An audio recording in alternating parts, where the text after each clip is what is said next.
immediately engage in trade with the U.S. So there are economic aspects of this, there are trade aspects of the policy. And the December 17th really resulted in a couple of really key important changes. One was that Cuba, there were the Cuban Five. Does everybody know who the Cuban Five were? Okay. Cuban, no? Okay.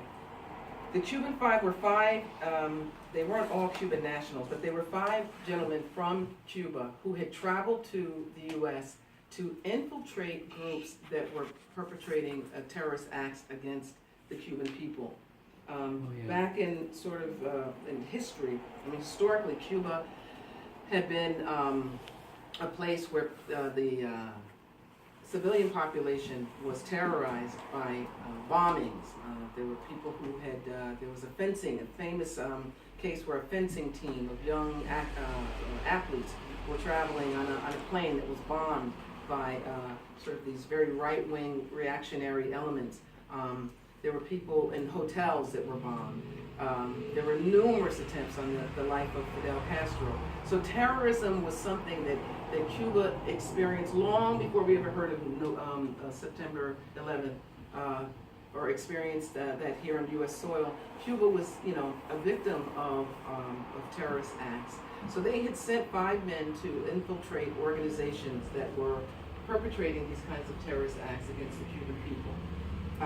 And when they identified the organizations that were planning these terrorist acts, what did the U.S. government do? What did the FBI do?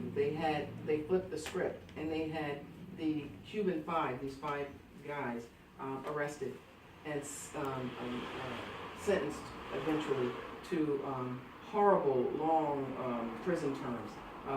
One was a double life plus 15. It just like crazy amounts of punishment.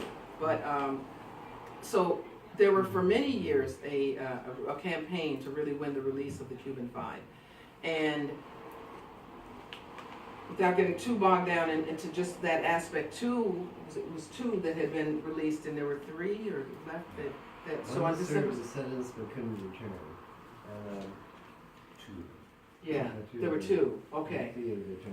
So the 2 on December 17th that were remaining in prison were released. So all 5 had finally been released and returned home, and that was a tremendous, to great fanfare in Cuba. And of course, the Cuban people embraced this, the return of these heroes, these people who had infiltrated terrorist organizations, reported on that, and had risked their lives and faced all these years. After 13 some odd years in prison, they were all united back in Cuba.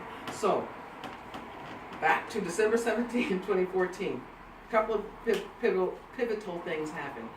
All of the Cuban Five members were released and back in Cuba.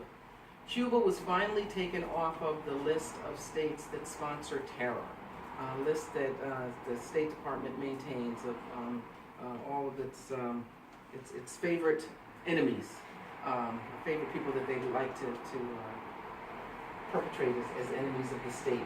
And we always have claimed that was a list that Cuba should never have been on in the first place, but was finally taken off of that list, which it was again about the healing relationship and the freeing up of Cuba from the yoke of the U.S. and U.S. government aggression. So there were also some steps taken by the Obama administration to ease aspects of trade and travel. And so little by little, there's been this sort of, softening of the blockade. Some of you may remember in the earlier days that there was a lot of things that you couldn't take to Cuba initially. And that's why the caravans were so powerful. And many of you may have heard about this story of the little yellow school bus that we were taking, a scope school bus that was destined for a school for children with special needs.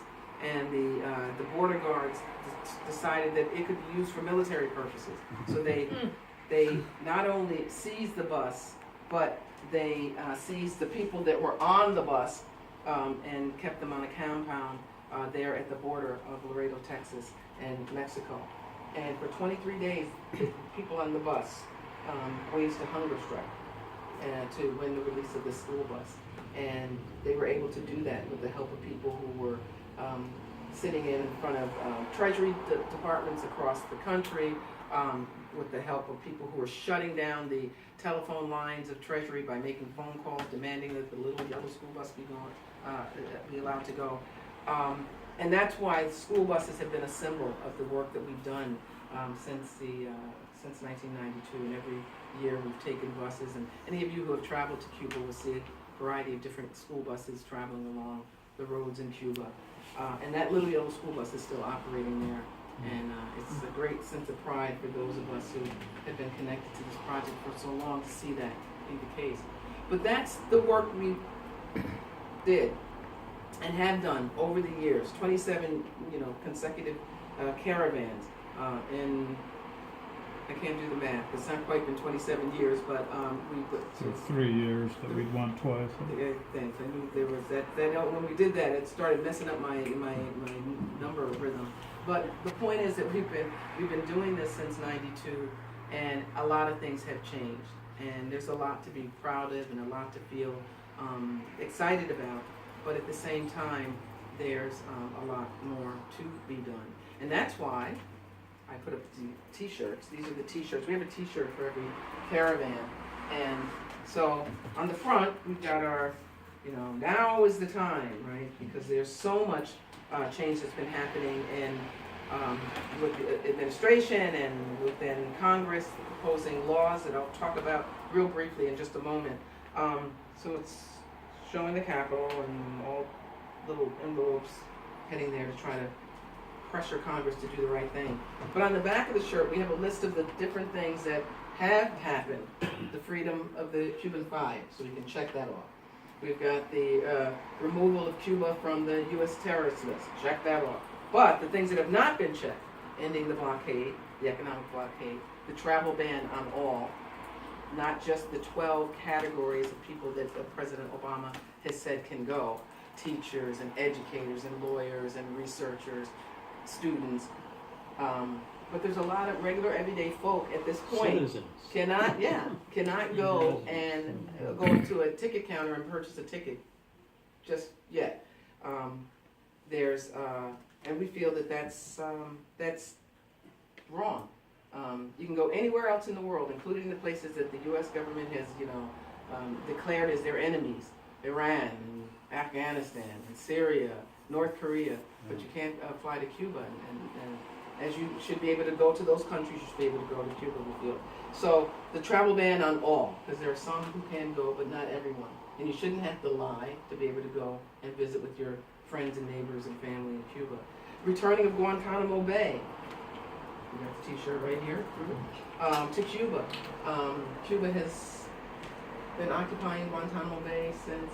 The U.S. has been occupying thank you, sorry. since 1903. 1903, 113 years now, yeah. Yeah, I mean, Wow. sovereign territory of Cuba that's been taken over by the U.S. since 1903.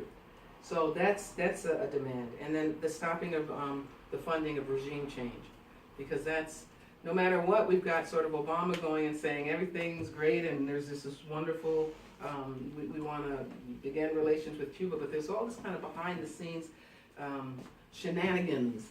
Sound like my mom now, right? But funky business going on that's real, and that's really an effort to try to encourage dissent among young people, among Black Cubans, within the LGBT community, within different communities where I think that there's this sense that they are feeling marginalized, so that there's this sense that you can sort of take advantage of those folk. So that's the kind of work that we continue to see as important to do. And that's why we continue to travel and go on the caravans. One of the things, so this year's caravan is not so much focused on taking the aid that I mentioned, it's on educating people. Because there's been all of this change that's been going on since December 17th. And so we've produced some materials, one about immigration, wet foot, dry foot, policy. You may know that Cuba is the only country that, where people can come and they are not subject to the same restrictions on immigration that any other nation in the world. I mean, just unheard of. And it's all an insidious way to try to get Cubans to take rafts across the shark-infested waters of the Florida Straits because that's a PR bonanza.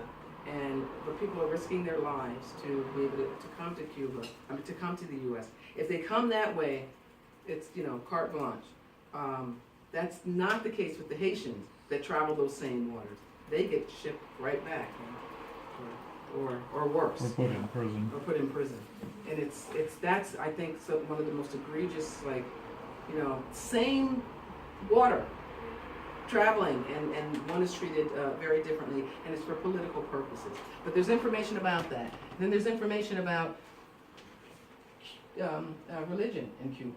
There's various religious expression in Cuba, and then the reason we did all of this is because people say just what you said. And I don't mean to point. I mean, you're a product of. That's all you've heard. I love to tell a story that one time I was looking at the weather map. There was a storm coming, and I'm looking at the news, and I look at they're showing the region, and all of a sudden I'm like, what's? Cuba was disappeared. Cuba was not on the map. You saw Jamaica, you saw Florida, you saw Jamaica, and I was like, where's Cuba? Just. What's out there? Just ocean? I don't know. They just disappeared. It was pretty phenomenal. So, but there's information about that. LGBTQ rights in Cuba. Cuba has done some of the most, it has had some of the most incredible advancements in the rights of the LGBTQ community, and we're going to hear just a little bit about that from our friend Isel.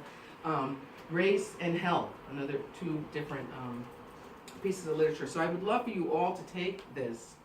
It's real important, I think, for this information to be disseminated and understood. But the last thing I want to just say is that, and I want to pass this around actually, is to let you know that there are two proposed pieces of legislation in the House and two in the Senate that are focused on similar things. One on travel and the other on trade. We just learned from our friends in Washington, the Latin America Working Group in Washington, that there is an appropriations bill that is coming up for a vote tomorrow.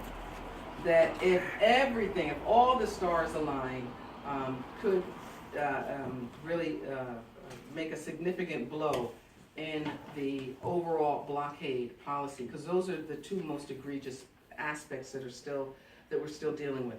This travel, where people are still restricted in certain levels to travel, and with trade, where Cuba is not able to really feel, or it's not even just Cuba not able to receive, it's the people of the U.S. not able to also receive from Cuba. One of the things you'll learn about in this brochure about public health are some of the health achievements that Cuba has made. Real quickly, in the area of diabetic foot ulcers. I don't know if you know people who have had diabetes and had to have amputations because of as a side effect of their diabetes. There's a treatment that Cuba has, cornered the market on.